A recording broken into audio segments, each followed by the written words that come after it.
अंबाजोगाई तालुक्यातील राडीतांडा येथील विद्यमान सरपंच श्री रावसाहेब आडे यांची राष्ट्रवादी काँग्रेस पार्टी अजित पवार पक्ष ओबीसी सेल अंबाजोगाई तालुका प्रमुखपदी नुकतीच निवड करण्यात आली असून त्यांच्या या निवडीचे पत्र बीड जिल्ह्याचे पालकमंत्री नामदार धनंजय मुंडे यांच्या हस्ते नुकतेच त्यांना देण्यात आले।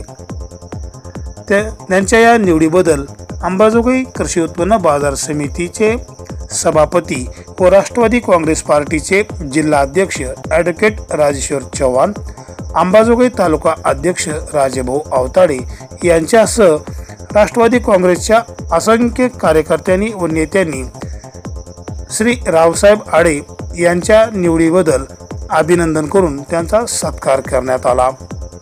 अंबाजोगाई दर्शन बातम्यासाठी सतीश मोरे, अंबाजोगाई।